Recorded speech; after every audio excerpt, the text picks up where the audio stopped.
কারণ তুমি ভুল করেছিলে একটা জিনিস মনে আছে তো। ক্লাব সদস্যদের মধ্যে যারা রক্ত দিয়েছেন তার মধ্যে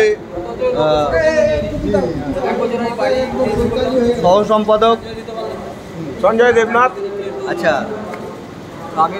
গোপীনাথ, আপনার নাম বলুন। গোবিন্দ বিশ্বাস। গোবিন্দ বিশ্বাস। যারা সদস্যদের মধ্যে রক্ত দিয়েছেন, হ্যাঁ রক্ত দিয়েছেন। সুধীর সাহা।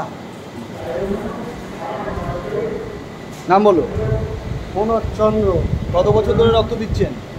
আমি বোধ হয় 5-6 বার দিয়েছি। আচ্ছা, তরুণ দলের কর্মকাণ্ডের সঙ্গে যুক্ত।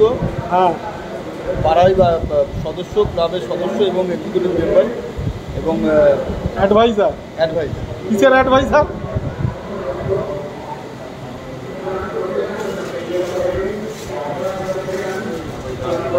নাম বলুন।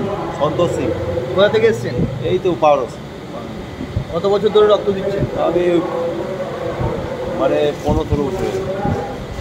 আমার বাড়িতে এখনো আছে সব সার্টিফিকেট। বলুন, নাম বলুন। আমি দীপাঞ্জন ভূঁইয়া, আচ্ছা, medical technologist, doctor B N Bose sub division hospital থেকে আসছি। মানে আপনারা রক্ত নিচ্ছেন তাই তো? আমরা রক্ত কালেকশন করতে এসেছি। আপনি আছেন আর ম্যাডাম আছেন। ম্যাডামের কাছে যাবো আমি। আপনার বক্তব্য বলুন, এখানে পরিবেশ কেমন লাগলো? খুব ভালো লাগে, খুব ভালো ব্যবস্থাপনা, মানে সন্তুষ্ট এখানে কালেকশন। যেমন কাজ করতে করতে আমাদের সঙ্গে কোঅপারেট করছে এবং একটু ভিডিওতে একটু কথা বললো, তো দাদাকে ধন্যবাদ অশেষ। আমি একটু ম্যাডামের কাছে যাব কিছু বাইট নেওয়ার জন্য।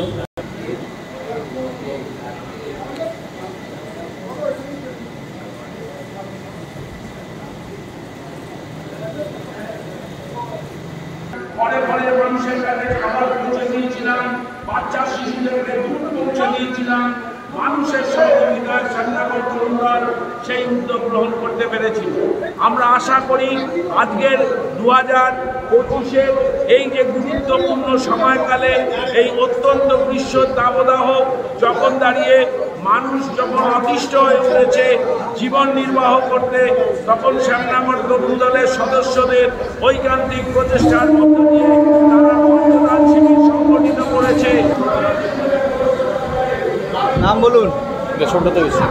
কোথা থেকে এসছেন? রেললাইনের পাশে।